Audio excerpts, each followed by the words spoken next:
All right, what's going on, everyone? Welcome to another update for everything that I'm working on. Okay, so I didn't get to do an update last week because she was hella busy from rehearsals and on and on. I'll get to that in a sec. What did we do last week? So after filming last week, I think last week was Fourth of July weekend, so it was a kind of a more condensed weekend because we were invited to go to a friend's house in Big Bear. I personally kind of resisted because I resist a lot personally to friendship things and hanging out with people. But yeah, I personally have a resistance to doing kind of friendship shit because I have a huge preference of just working because there's so much to do, and there's a little bit of that scarcity mentality just to keep going because losing a day of 24 hours or even me just doing my 13 hours of work could be, it feels like the end of the world. It's me catastrophizing it. It's something that my therapist has mentioned before. It's not the end of the world if I take the day off. So, though I was very resistant to it. Both my partners saw that. I was essentially crashing out because I was really worried about the amount of work that I wanted to get done.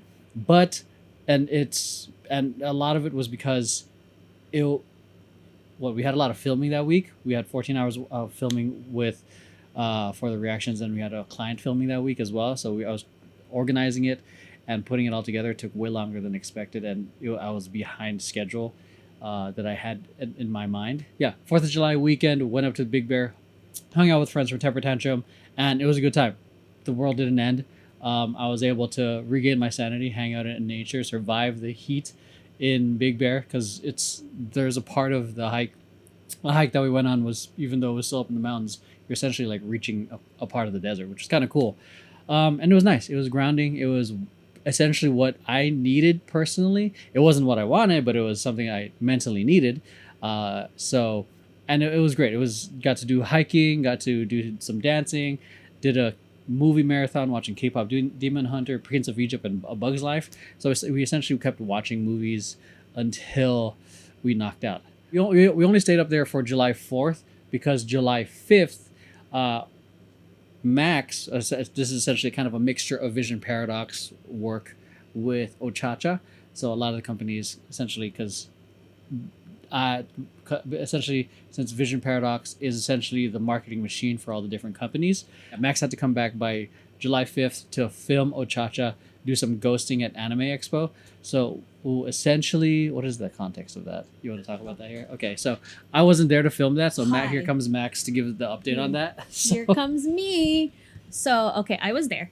So basically, what Noelle and a few maids and butlers from Ochacha were doing was they were posted up outside near one of the cosplay meetups outside of the convention center, and yeah, we were basically just there creating content, doing some like ghosting stuff, so like doing some interactive stuff with the other people that were coming to Anime Expo or just coming to the cosplay meetup basically. So like Noelle was like holding up a sign that says, like it's very interactive. It was like, who do you love more, your mom or your not wife, waifu, or your bias, or we were going around literally telling people name an anime character, any anime character, oh like Weeb on the Street stuff. yeah. Oh And god, yeah. you just reminded me of like when that guy Name a woman. like I just freaked out. I was like, "What's Levi?" Yeah, pretty much. And like it was funny because like there were people in cosplay. Like there's this guy dressed up as Goku. We were like, name an anime, any anime. One Piece, not the anime you're wearing. And Okay. but yeah, so that was it. We were just creating content that they can use to promote their stuff. Because they got some stuff coming up. But yeah, that was it. Okay, bye. Okay, love you. So, all right. So it was a short-lived kind of getaway.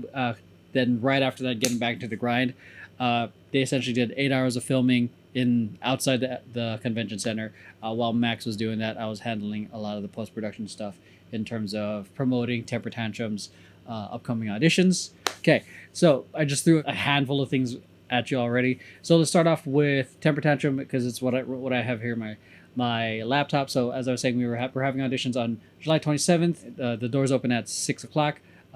We start teaching choreography at 6:30. We're looking to add at least maybe 4 or 5 new dancers to the roster because dancers are having career moves or life milestones that's causing them to have to step back for a little bit. And we have a lot of opportunities that are being thrown at us that we're trying to prepare for. And it's actually happening pretty fast. So we got invited to perform at Pistahan Festival in San Francisco, happening in August 9th. And we are awaiting results for South LA Pride. We should know by this week. And that one's happening on August 10th. And then following 2 weeks after that, on August 16th, we're doing Temper Tantrum Versus, or we're calling this episode Temper Tantrum School of Rock. So if you haven't heard or seen any of the episodes for Temper Tantrum Versus, it's essentially us doing a challenge video, like what a lot of YouTubers do, but we're doing it as a group, which I think is a lot more fun, because it's fun to do things with friends, obviously. So with this one, the idea is battle the bands, School of Rock, and someone's essentially teaching everyone instruments that they don't know, which is going to be the interesting challenge, because they're going to have like maybe a few hours to learn the instrument, and then they have to perform in front of other people the following week, which I think is going to be a lot of fun. So then after that, we have a tentative date for our retreats happening in September, and then after that we got to prep. We're prepping for our show in November, which is happening on November 14th and 15th. We're aiming to do 2 nights. It's going to be a screening and a show, and an interactive show with Ochacha and Temper Tantrum. It's going to be a collaborative show. The end of that month, on November 23rd, we do Maxed Out. And after that, hopefully, fingers crossed, we get booked for the Music Center holiday performance again. We'll see. Last time we did it was back in 2022, and I'm pretty sure that they're trying to like have a cycle of different performances come through. But every year we are aiming to be a part of that show because it was a great time last time we did it. And last thing with Temper Tantrums, that we launched new shirts. These are essentially fundraising shirts because we're doing a lot of projects, and those projects require money. And though we figured the best way we can get support is by giving you guys something awesome as well, which is shirts. Temper Tantrum technically started back in 2019. It is 2025 now, so it's been about 6 years, and we have not had a single ounce of merch because we've always had to use those funds for something else. We figured, why not? Let's just go for it, because otherwise we're just gonna keep delaying it. And two, it'll be cool to have to be wearing our shirts at practice and seeing other people wear our shirts as well. Have kind of have a physical product aside from the digital stuff that we've been doing, from whether it's reactions or the original dance films we do. It'd be nice to have something physical that we give you guys. And those of you guys who get your shirts now, because we're going to be selling it, I think, until August 15th or August 30th. I have to double check the dates, but we're going to be doing a limited amount of time taking orders, and those of you guys who order now are going to get an additional button for free, some photo cards, and a discount for our upcoming show in November if you're in the LA area. So if you guys want to grab that, the link is probably the first one in the description of this video. But yeah, a lot of is happening with Temper Tantrum just on that side alone. Next thing is Vision Paradox, which is essentially interweaved with everything. So like I said, last week we filmed with one of our comedian clients. We finished a good chunk of podcasts that's releasing weekly, and we have them going at least 3 times a week for now on their YouTube and on Instagram and on TikTok. We're going to continue running that game until they're consistent for daily, at least twice daily, and we're still gonna be experimenting with the different types of content aside from like what we know has worked or what other people are doing. Like, for example, like since he's a comedian, a lot of comedians have podcasts. That's going to be easy to do. That's going to be easy to do micro content for. And even reaction stuff, just him not just watching, because there's a lot of like Instagram or TikTok content where just people are just fucking looking at the video and not even saying anything. He's a comedian. He's got a lot to say. Again, we're leaning on that type of content because it's low effort, because anyone can do it, but also low cost, but also high impact, because then we can have a lot of volume around it. And then once we get that decent baseline, we're gonna have guests on his podcasts, and again expand it to more things that have a little bit more production value. I want to get our bases covered with, again, the low cost, low effort, everything, but high impact, minimal, optimal, so we can at least be consistent. because when you say low effort, it sounds like you're not even trying. We're trying to make sure that the content is good, but it's also like you don't want to, like, the main thing is, if the goal for us right now is to be consistent, we don't want to go too extravagant right now because we don't want to spend 30 days for one video right now. Especially since this client does not have the budget to go that extravagant. Along with that, you heard Max. She was doing a lot of the behind the scenes and filming for Ochacha. Which is gonna be helping them with their marketing for their upcoming event, which I'll talk about in a bit. So, next thing is Emeroy TV. So, still on kind of the editing the reactions, kind of still on hiatus. We're still pretty. We're set for a little while on there. My goal, probably in the next couple of weeks, when I get back into editing is probably twice a week.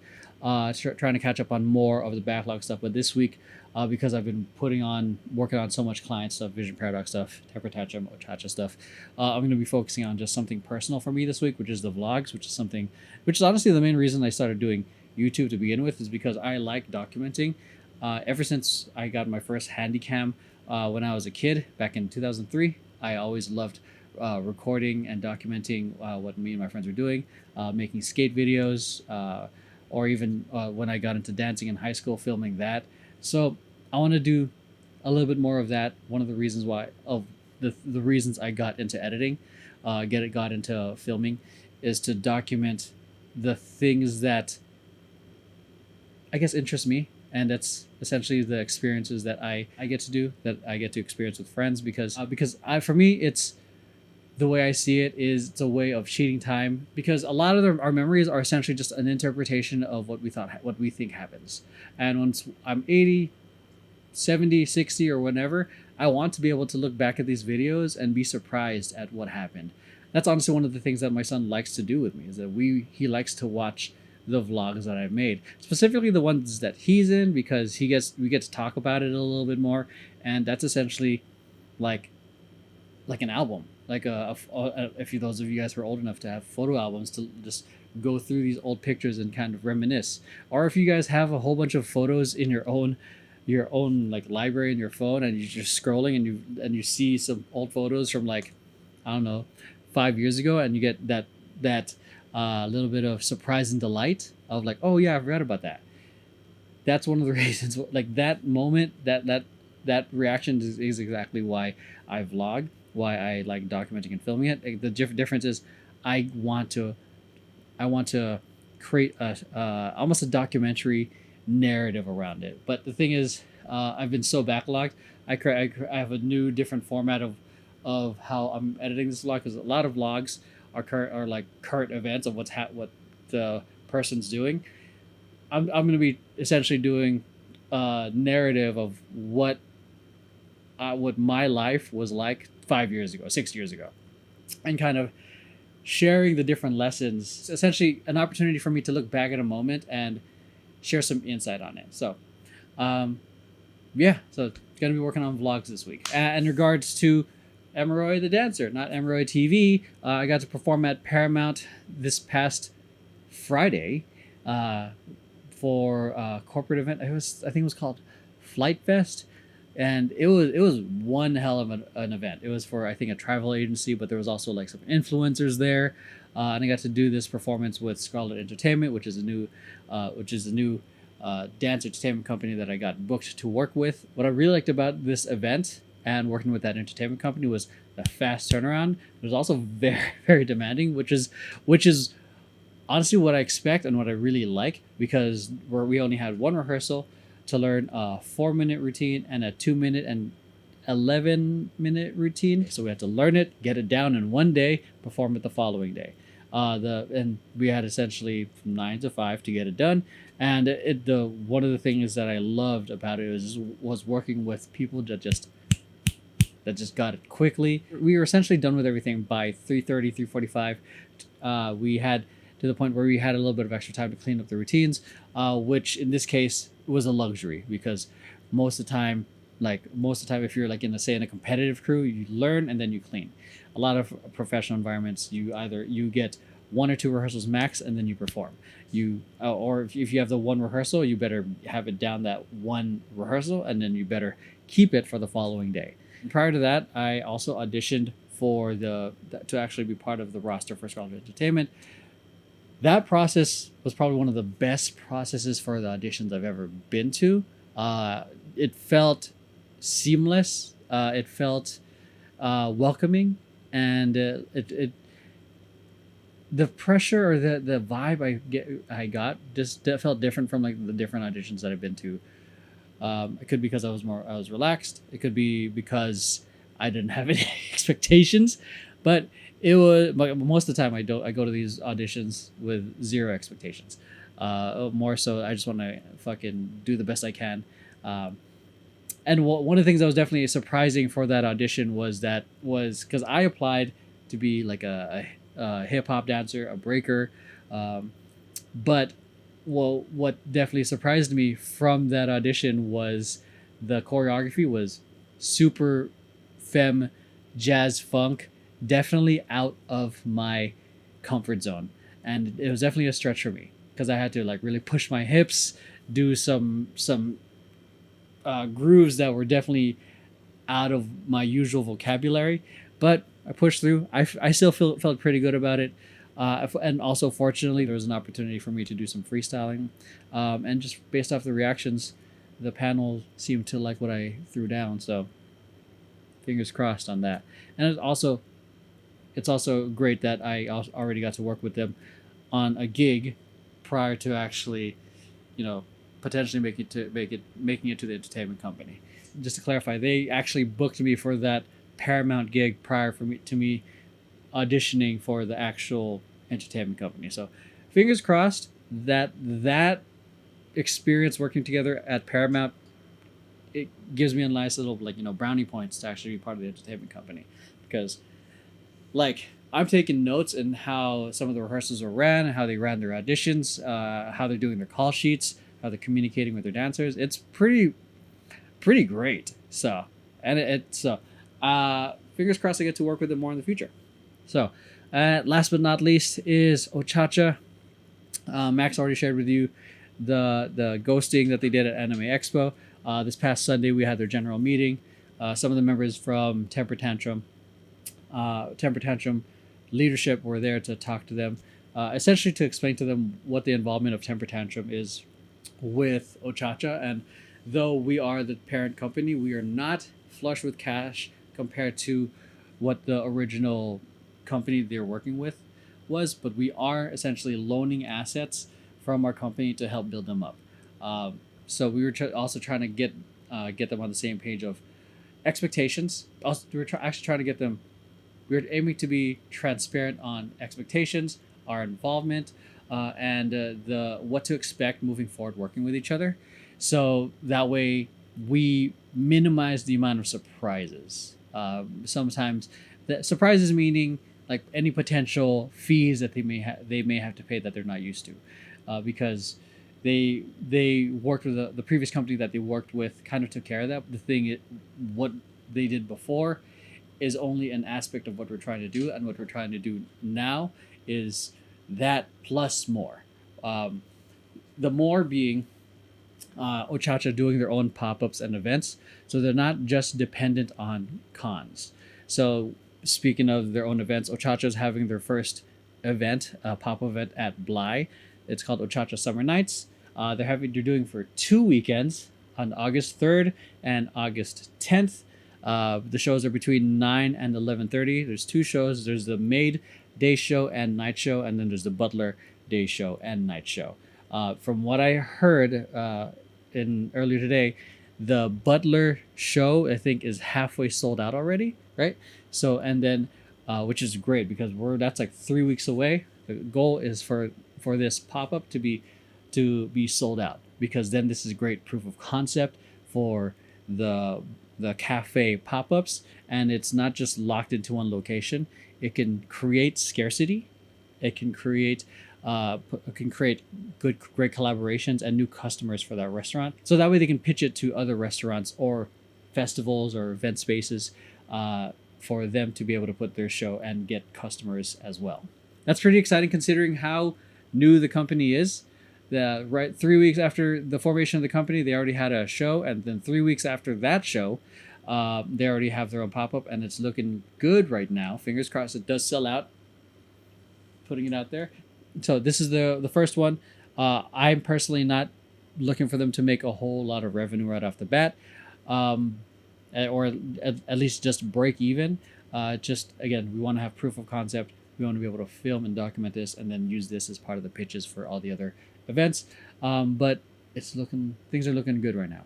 The other one is likely to happen in October, and maybe another one towards the end of the year. But those dates are tentative. We're still looking to. We have a couple leads already. They have a couple leads already in terms of where they're going to be at. But those details will come when they come. So if you guys want to go check that out, tickets are available now. It'll probably be the second link in this video. So check it out.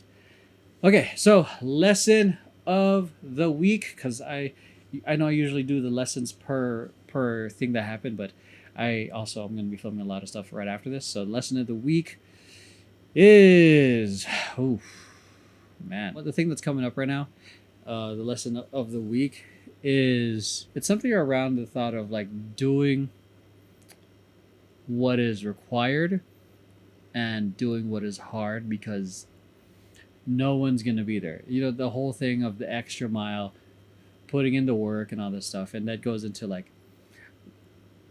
when people think of, well, most people, when they think of work, they have an internal interpretation of pain. I was like, oh, I don't want to work. When personally for me, and maybe a handful of other people, when they hear work, it's an opportunity to get better and to grow. So it's something along the lines of, do what's required, do the hard work.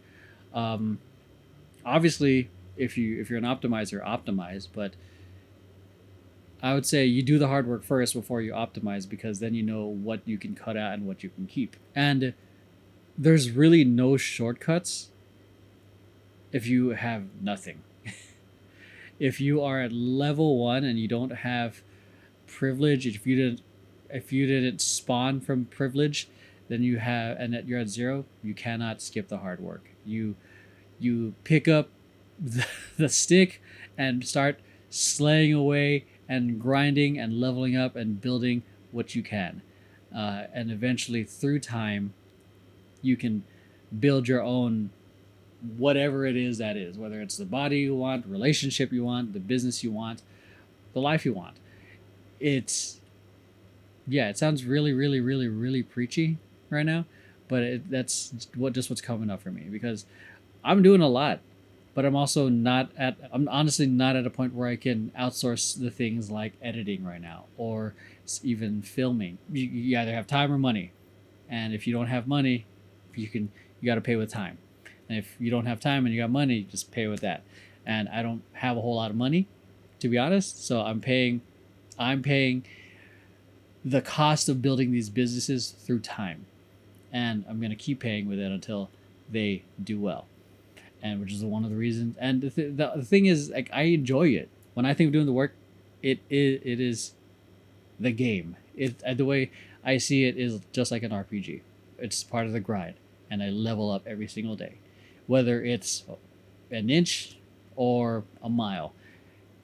I'm still gonna grind and put in the work, because that's all there is. I mean, once you're at the end of the game, what else is there?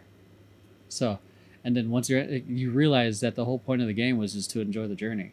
So that's it. That's the lesson. Drop down your lesson down below. Cop a shirt if you want one. And if you happen to be in LA, come check out Ochacha's pop-up show. I'll see you guys in the next video. Peace.